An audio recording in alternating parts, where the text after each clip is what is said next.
I thought that I wasn't in a family because my dad wasn't there.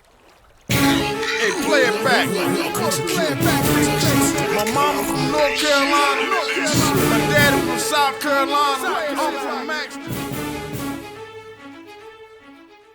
Since the age of 4, I was known for getting into trouble.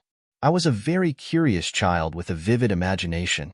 Anything I saw on TV, I would try to imitate, adding my own little twist to it. My mother was busy working, continuing her education, and proudly owning a craft store. So my older sister was the one who watched over me. She prepared my meals, gave me baths, and put me to bed. Anyway, on to the story. As I'm sitting back, looking in my journal from 3 years ago, I come across something I wrote about TV, you know what I'm saying? And how TV messed me up as a kid. I see how much of an effect it made in my life with the things I was doing as I was growing up. I was literally lashing out to get to my dad. I often wondered why my dad wasn't around and why, when we did see him, it was only for a few days or sometimes just a couple of hours as he passed through on his way to South Carolina. As a child who loved The Cosby Show and seeing how much fun they had as a family, I often wondered why my family wasn't like that and what my dad did for a living. This is what I wrote. TV can mess a kid up. All the storylines and visual ideals they plant in your head. I mean, it's crazy that people can make other people feel a certain way.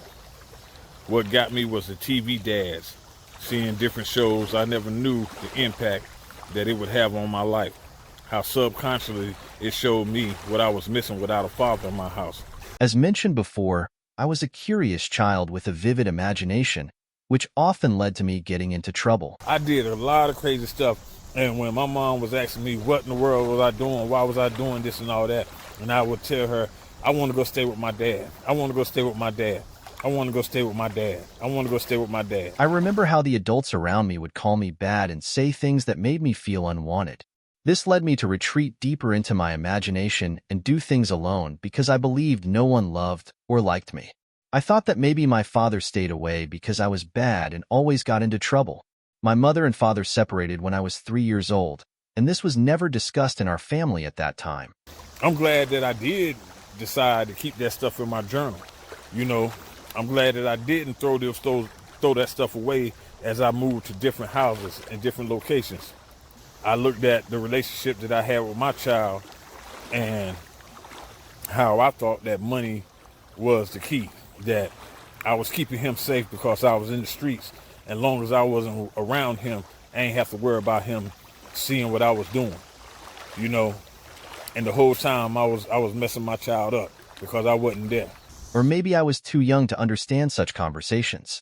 But something always stuck with me from that young age. I never had a birthday party, and there were no pictures of me as a baby. Imagine being called bad, having no father in your life, and then opening up photo albums to see pictures of your siblings as babies, cousins as babies, and even babies you didn't know. But not one picture of you until the age of 5. What made this even more unsettling was that my uncle once told me that the man I knew as my dad wasn't really my dad, pointing out that I was the only dark-skinned child while my siblings were light-skinned. That shows you how comfortable they are with brainwashing people. The whole time, I was feeling lack. Even though I was getting everything I wanted. I was doing everything I wanted to do. I had my mom there, and she was making sure everything was straight.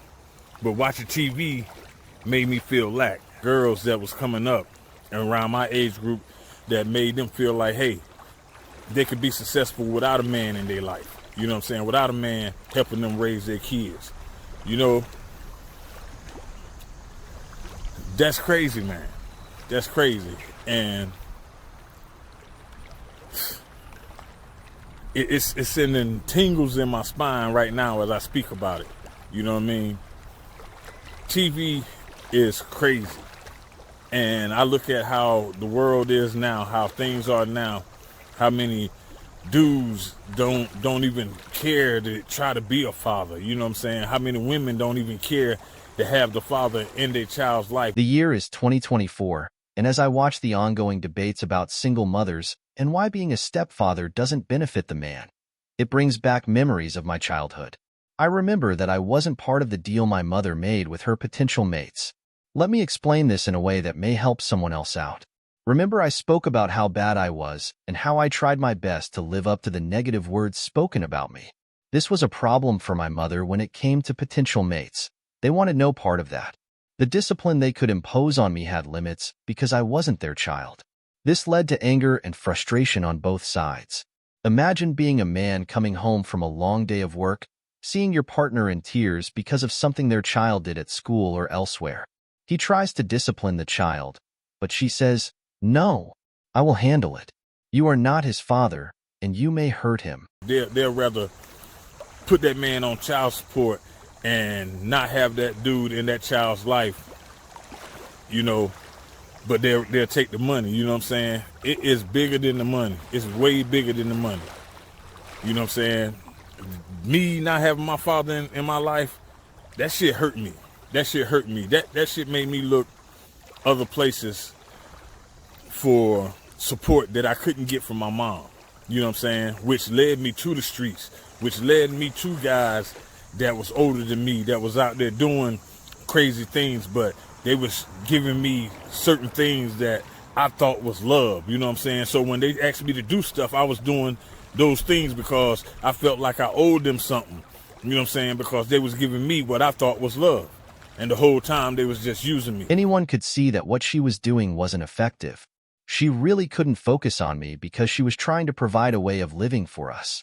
So, naturally, her partner would focus on his relationship with her and never involve the children, which made her feel guilty for doing things without us and caused issues in the relationship. It's plain and simple why a man wouldn't want to take a child anywhere when, at any given time, that child could embarrass them, and he could do nothing to correct the situation. That's an issue many people face today in the dating world. This transitioned into my adult life, but in a different way. As an adult, in my cases, I would ask to meet the fathers of the kids I had in my care from being involved with their mothers. I would assure the father that I would do nothing to harm his child, but because his child was in my care, they would respect me as an adult and not use the "not the father's" statement to disobey me. I also asked for permission to discipline his child and for both of us to present this to the child together, so they knew they couldn't play us against each other. This worked out perfectly for all of us. There is not one case where the fathers and I are not still friends to this day. I actually had a situation to where my child came to me and was like, "Dad, such and such doing such and such to me." You know what I'm saying? Not no sexual stuff or whatever, but the man just wouldn't let him do what he wanted to do. And he knew that I was in the streets, so he was like, "Dad, you need to go beat him up. Dad, you need to go beat him up." Good thing I didn't act on that, you know what I'm saying? Good thing I did have some kind of morals about myself to where I knew that that man was doing my job. That man was being who I was supposed to be. When my son got home from school, that man was there. When my son was bringing home report cards and doing his homework, that man was there. I wasn't there. You see, everyone needs to understand that it takes a village to raise a child, and the true reward is the next generation. We have to set aside emotions and use logic. The real issue is a lack of self-value, which in turn creates respect for oneself and others. The value isn't in sex, looks, money, or achievements. It's in your morals and the respect you have for all life. The relationship you have with yourself mirrors the relationship you'll have with everything and everyone you encounter. You know right from wrong, when to act and when to hold back. For instance, I dated a woman who used to send her child to their room whenever I came over. When I realized what was happening, I asked her to stop. I questioned how I could have a relationship with her if I didn't have one with her child. I asked if she ever considered that the child might want to be seen and have fun with us. When I asked how her child felt about her dating, she replied, "If we don't work out, I don't want them to get hurt." My response was, then make better decisions about how you treat yourself, because how you treat yourself is how you're going to treat us. You don't know me well enough not to trust me. So if you have doubts, It's because of your own relationship with yourself. That shows how much you really trust the choices you're making. If you feel the need to keep us separate, then don't date me or invite me to your place. It's about understanding who you are, not just what you want. As a single man, I don't hang out with married men, only other singles. And I won't date a single woman who hangs out with married women. I don't cheat, so I don't associate with cheaters. I have my morals. Another example is when my son bought me a Father's Day gift but didn't get one for the man who protects him and his family, feeds him, and takes him to and from school, his stepfather. So, I gave the gift back and asked him to give it to his stepfather. It hurt his feelings, but it taught him that I respect the man who is stepping into my role inside the home while I fulfill my role outside the house. It took both of us working together to complete all of our lives. Each piece created the whole, and we are all better people from working together. I wasn't supporting him. I wasn't at none of the stuff that he wanted to do. I wasn't there to put him in football, to put him in baseball, to put him in basketball. You know what I'm saying? It made me feel so much more crazier that somebody else raised my child. Maybe this can help somebody. Maybe this can, turn a page in somebody's life. You know what I mean?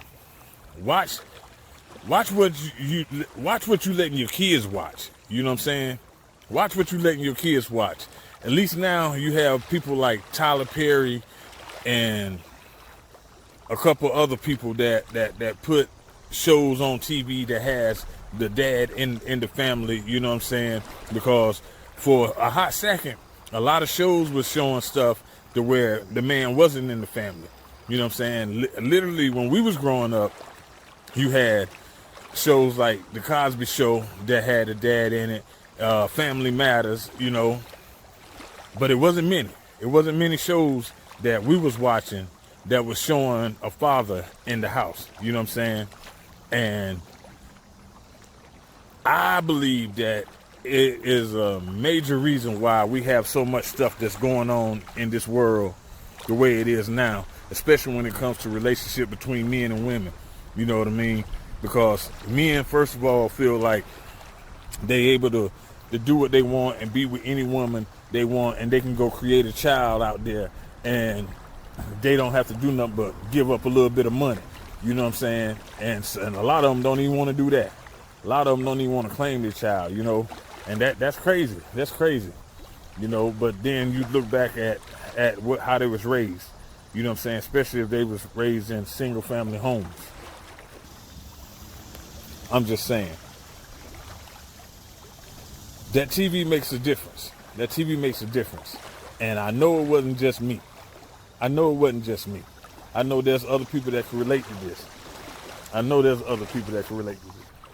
Just looking back on some of the stuff that I wrote and realizing how much of an impact it had on me. Like I said, maybe this can help somebody. My mom was a strong woman. She raised 3 kids with the help of family and did the best to give us a life of abundance. I never needed anything, only a father in my life, like Bill Cosby, the father of fathers. Yeah, just like him. A strong, successful man that kissed my mom every time he came and left. Made sure that we were having a good day and let us know that we were loved. Then there was James Evans, the guy that lets you know that every dad ain't Bill Cosby. Some dads are hard on you because they love you, and they don't want you to take any handouts. They want you to know that hard work don't always pay off, but consistency and love and support from your family makes you keep going on, because people depend on you, and seeing them smile makes you the richest man alive, which in return made them feel like they got the best dad ever. That shit crazy, right? It's your boy Light Skin Rob. Tell them about it. You're gonna learn today.